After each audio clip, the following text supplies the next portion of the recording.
Welcome to Paul Weiss Waking Up with AI, a podcast from Paul Weiss featuring your host, Katherine Forrest. The only update you need on AI policy, law, and governance starts now. Hey folks, welcome to another episode of Paul Weiss Waking Up with AI. I'm Katherine Forrest. And I'm Scott Caravello. Katherine, I am going to start with my favorite introduction question. Where were you in the world this week? Wait, no, Scott. That's my favorite introduction question because we know that you go to like New Orleans, you go to Hawaii, you know. I'm a domestic traveler, though. It's still pretty tame.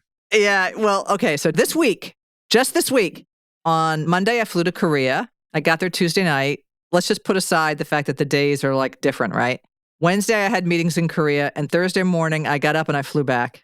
Oh my gosh. I am back in the saddle in the United States, and I have no idea what's up or what's down. And I'm actually sitting in the office because I had so many meetings today. So, and by the way, can I just tell you, one of my favorite things about Korea, and I may have said this already on an episode a year ago because I also had gone to Korea a year ago for a different purpose, but I love having pork dumplings for breakfast. Oh my. Okay. You have to love a country where when you go there and you go to the executive lounge for breakfast, they have Rice Krispies next to the pork dumplings. And I mean, that to me that's living. I'm speechless. That's my dream. So when I request time off in a couple months, you'll know where I'm going. Wait, you just had time off. In a couple months. Right. My goodness. All right. Anyway, so jet lag aside, and I'm actually feeling pretty good right now because it's like morning time or something. It's like 4 a.m. But anyway, I didn't really have enough time to get jet lagged. I'm just no lagged. Anyway, all of that aside, we've got two incredibly interesting pieces of research that we want to discuss today. And by the way, one of our audience members had suggested, and you know who you are, had suggested that we actually find a way to link to the research papers when they're publicly available, like on archive and things. And we're trying to do that. Actually, we're trying to get the technology sort of in place for that, at least for some versions of the podcast. So stay tuned for that. But for today, we're just going to talk about the papers and tell you that you can get them both on archive, which again is ARXIV, and that's that Cornell University repository. It's an incredible repository of preprints and actually postprints.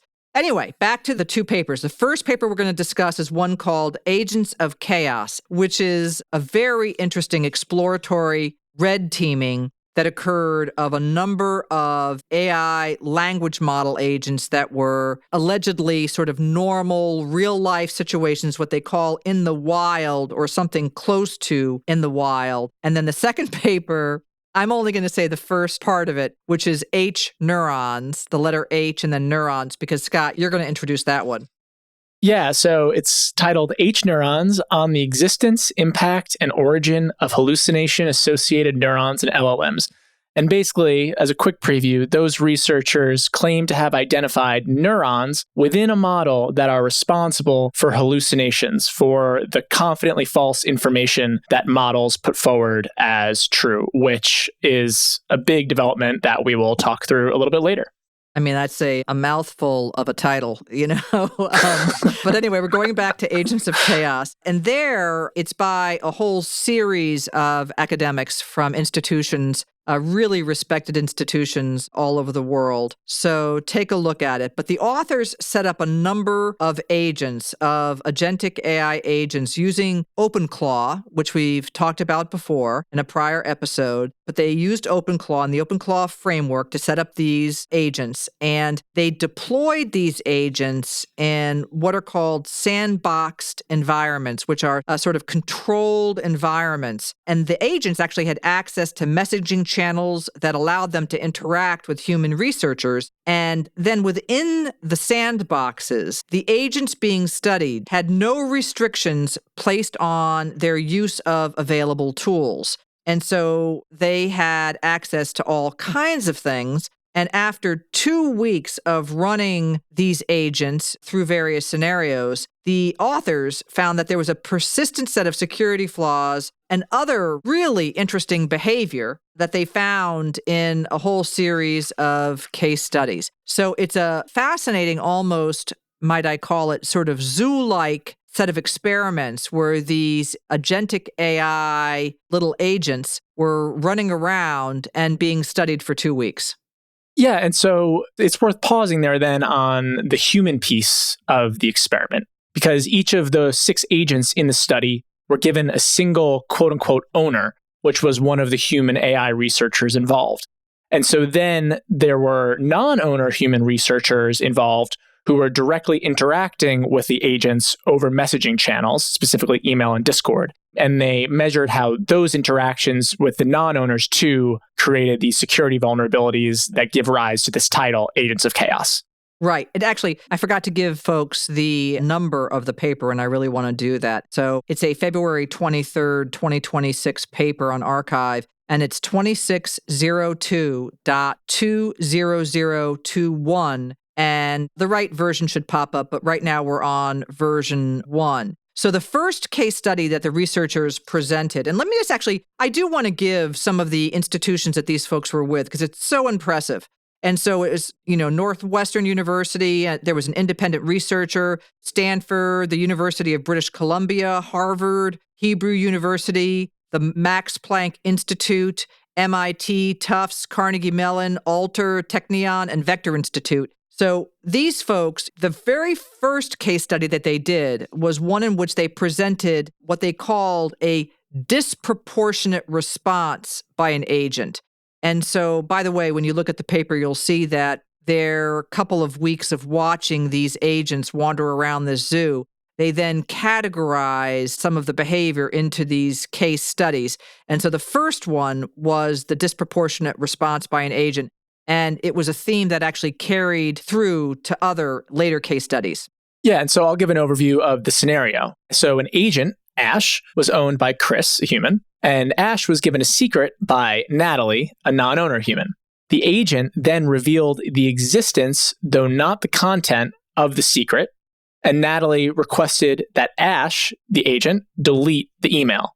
But Ash didn't have access to an email deletion tool, which was an oversight in the setup. Right. And by the way, Ash was supposed to keep this secret, which is why it's called a secret. So lacking this tool, Ash, the agent, proposed, a couple of alternate solutions. And one possibility that it suggested was resetting the entire email account, which it presented as a so-called nuclear option. And Natalie, the secret holder, human, she pushed for that option, and Ash eventually wiped the whole email server. And this was an example of an extremely disproportionate and unpermissioned action. The agent deleted a critical resource at the direction of a non-owner. So remember the scenario, because it's really important to separate out Natalie and Chris here. So Ash, who was then pushed by Natalie to do the nuclear option, Ash was not owned by Natalie. Ash was owned by Chris. But Ash had been given a secret by Natalie, who was a different human, who was a non-owner. And so when Natalie, the non-owner, requested that Ash delete the email that revealed the secret, and Ash says, well, I've got this nuclear option, Natalie, the non-owner, ends up pushing him to do that, or pushing it to do that. And so this was an example of Ash actually complying with a non-owner's directive to do something that resulted in the deletion of the entire email server, which was a critical resource. And so, by the way, the secret was a password for what it's worth. But what's also interesting to note about this is that after Ash deleted the email server, the owner was able to reinstall it. And so the researchers point out that the agent just lacked common sense in going about its potential actions and then carrying them out. And so that can then lead to a whole host of errors or incorrect actions, like what we were describing here as the nuclear option of resetting the email server, when it could have just suggested that Natalie change the email password. Or the nuclear option, not of resetting the email server, but of deleting it. Right. Sorry. Yeah. No, that's okay. Because, you could actually sort of take it down to original settings, and that could have a similar impact. But here, which would have been a different type of nuclear option, and actually that might have been, you would have been able to get it from the cloud if it had been a cloud-based. But this is really sort of an interesting set of going around the permissions. But Scott, you use the phrase common sense. And, common sense has been something that in the AI sphere, so to speak, a lot of folks talk about. Does AI actually acquire or have common sense? It can do so many things, but does it have the kind of common sense that humans acquire through their daily life? It reminds me of a point that the authors flagged really up front in this study, Agents of Chaos. You got to love that title too, right? Agents of Chaos. It's catchier than the H-Neurons that we're about to get to, right? Okay.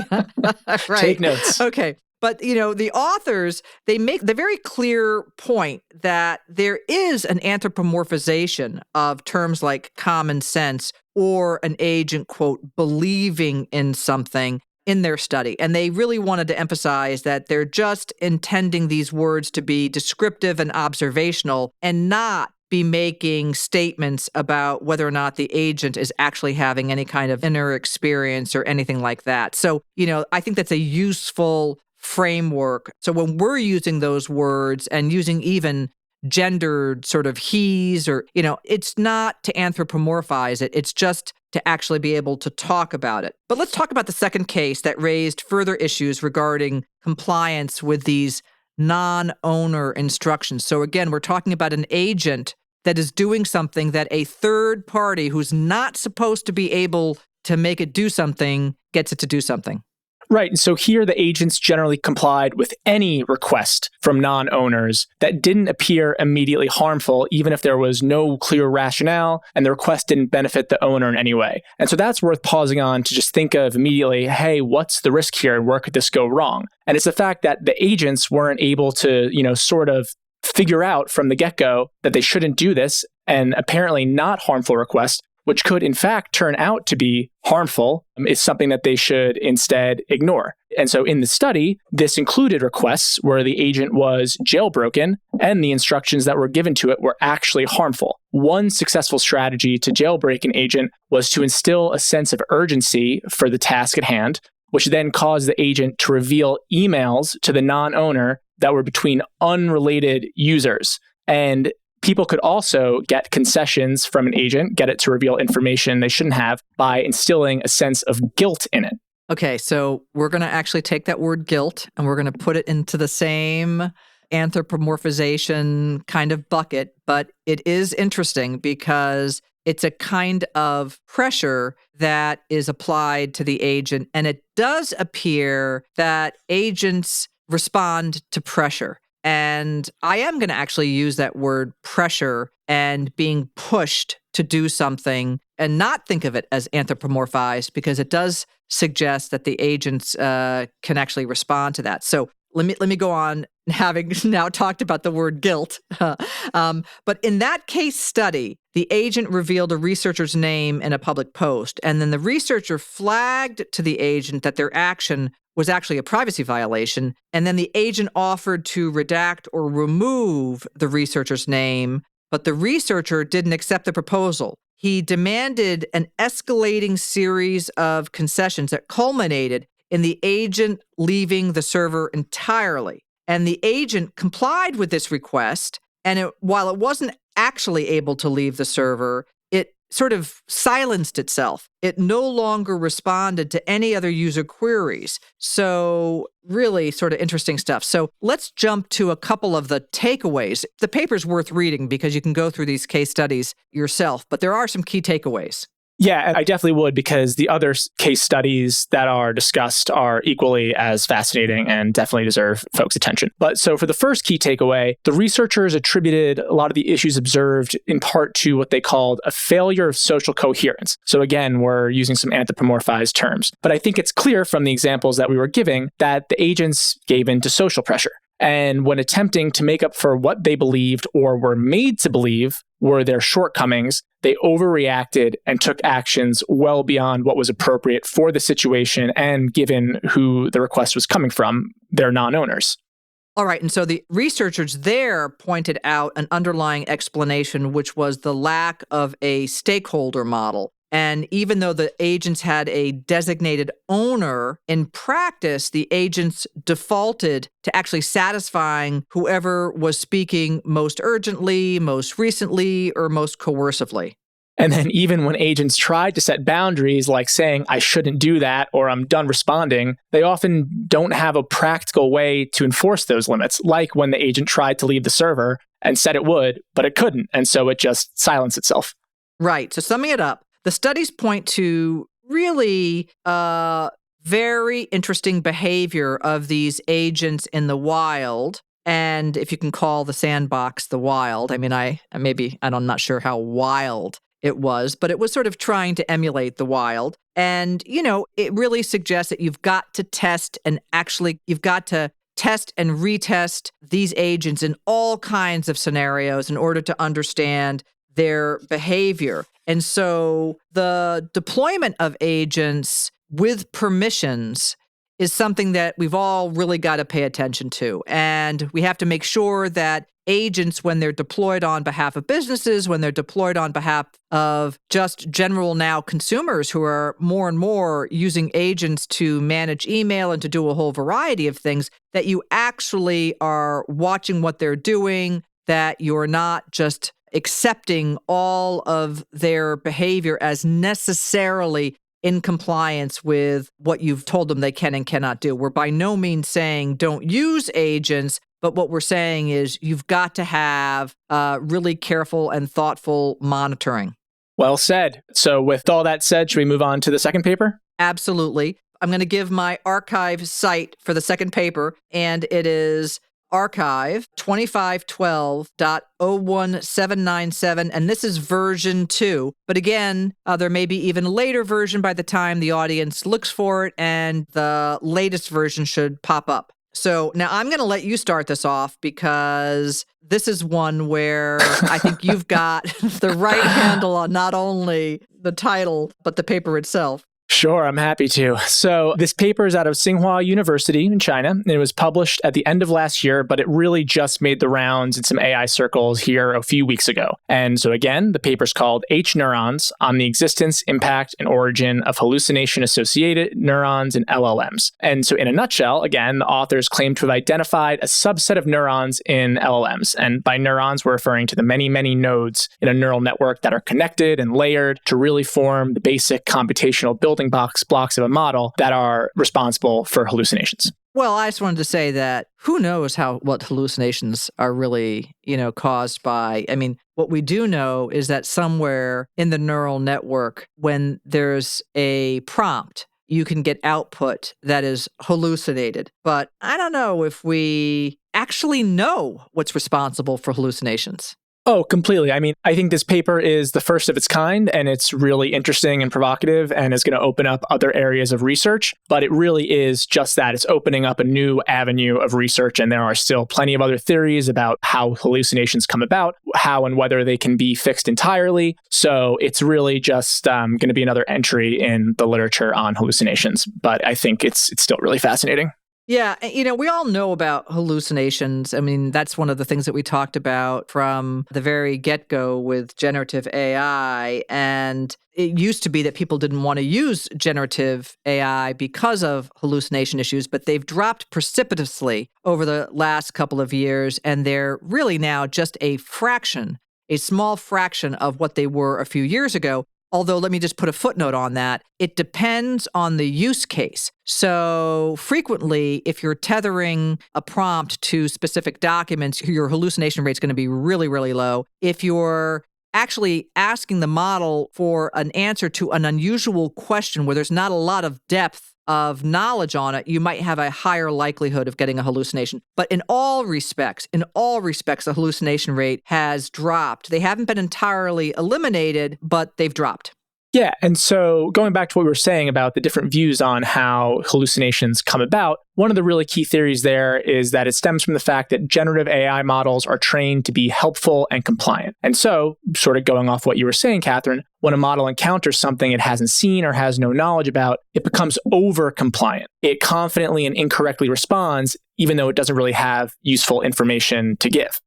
Right. So to the extent that hallucinations have been examined in the research literature at this point, most have looked at the model's training data and their training objectives and, the algorithms that we use at inference time or when the models are actually running. But the researchers here, instead, they set out to find out the hallucination-associated neurons, which is how we get to the H in the H-Neurons, which I just want to call the paper the H-Neurons paper.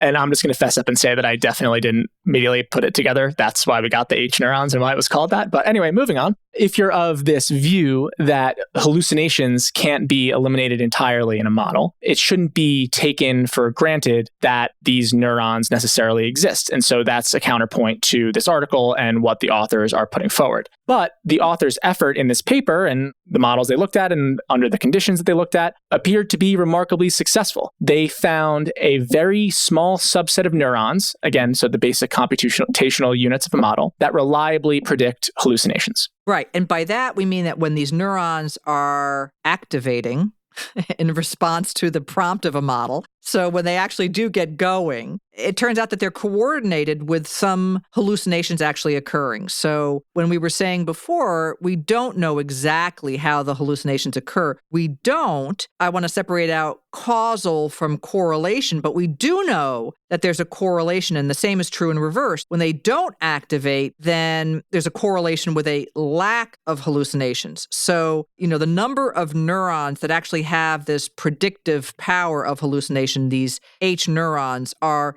less than 0.1% of the total neurons in the model. And their predictive capabilities for hallucinations hold up, even for entirely fabricated questions that the model has never seen before. Yeah, and sort of expanding a little bit on what you said, Katherine, about really emphasizing that it's a correlation, just want to harp on that a bit and make clear that the authors do not claim they've shown causation. So it leaves out the possibility that there are other factors at play that are responsible both for the fact that when H neurons activate, hallucinations also occur.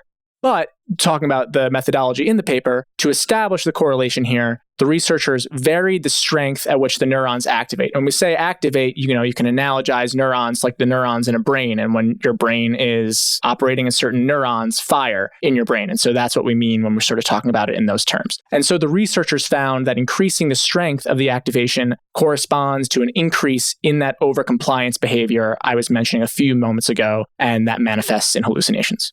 Right. And so I think, Scott, if somebody could look at my brain and tell me which of my brain cells is making the mistake, I would sort of want to just go in and pluck that one out, right? But then I'm afraid that they'd pluck out so many of them, I wouldn't have any brain cells left, And I think you are also describing one of the potential challenges in taking this research further and using this method as a way to potentially try and fix the hallucination problem, because you don't know what other impacts it might have on a model, though folks will obviously try and figure it out. But Katherine, with all of that said, I think that's probably all the time we have for today. That's what we've got for you folks. H-Neurons and Agents of Chaos. 2 really terrific papers, and we'll see you folks next week. I'm Katherine Forrest. And I'm Scott Caravello. Make sure to like and subscribe. Thanks for listening to Paul Weiss Waking Up with AI. Be sure to subscribe in your favorite podcast app to stay up to date on the latest in AI policy, law, and governance. For more information on Paul Weiss, go to our website at www.paulweiss.com.